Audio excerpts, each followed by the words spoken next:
What is up, guys? It is Matthew Maz Fishing, and I want to say welcome back to another video. It is currently, let's take a look, 7:19 p.m. April 29th. Steelhead opener was on Saturday. It is currently Sunday, and Monday and Tuesday I'm going to be going out and filming some videos for you guys. So I want to take you guys through just a little bit of my prep for the day. Let's get right into it. So when I go steelhead fishing, the primary things I fish with are roe, beads, and plastic worms and small soft plastics. So what I like to do the night before I go is obviously tie up some roe bags, but another interesting thing that might help you guys out is I like to tie all my leaders and pre-rig them. So there's a bunch of different beads all tied up. They have hooks, as you can see. And a pool noodle is a really great way to do that. You can fit a lot of leaders on there just like you see there.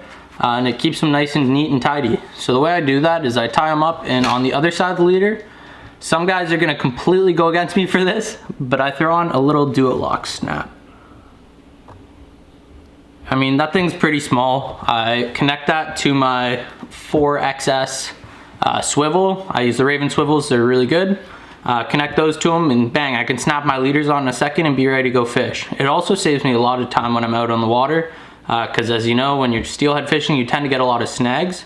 So yeah, really, that's just a little tip for you guys. Save you some time on the water and keep you fishing. More time with your line in the water means better chances of catching more fish. So the next thing I do to prepare for steelhead fishing is I like to tie up some roe bags. When I'm setting up for steelhead, I like to use two different kinds of roe. Here I've got some brown trout roe, and I just poured a bunch of that. Great. And then I tie up all different colors of spawn net. So I've got white, pink, got neon red, chartreuse, and peach. And those are basically your staples. I don't think you really need anything other than that. And I tend to tie my roe bags to a dime size. I think that is ideally the best size. And sometimes I'll go up to a nickel and occasionally even a quarter size. Not too often, but sometimes when the water is a little bit muddy, I can find occasionally that tying up the quarter size ones work a little bit better because it gives them some more to see. So now I've got my little station all set up. Got my two things of roe here. Got all my spawn sack. So I'm gonna show you guys how I like to tie my roe bags.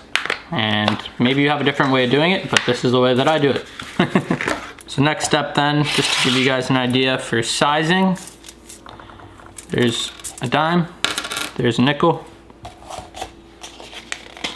We're gonna take our roe here, just plain old spoon. Take a little scoop. This one's gonna be roughly around a nickel. Sorry, a dime, my bad. And then all you're gonna do, grab one corner, grab the other corner, pinch them together, grab the other corner, and grab the last corner. So now I have all the corners in my hand. The roe's all bunched up. I give it a nice twist.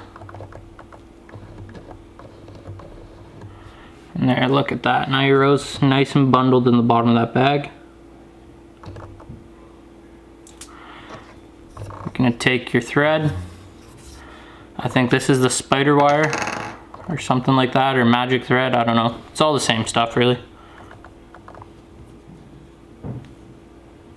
You're gonna give it about 5 to 10 wraps, depending on really how tight you get the wraps on.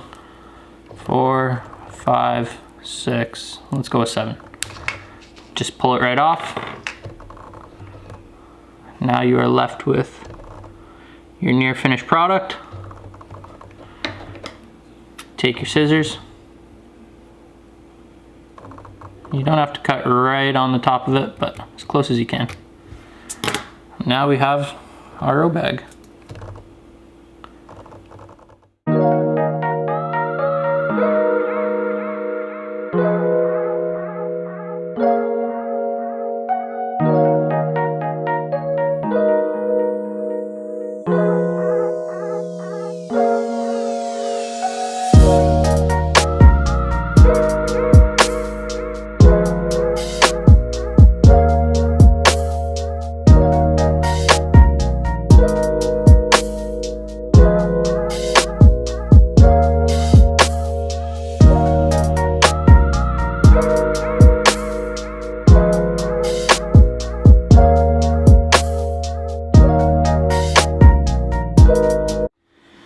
So there you guys have it. That's how I tie up my row bags. I hope you guys enjoyed that little fast forward sequence.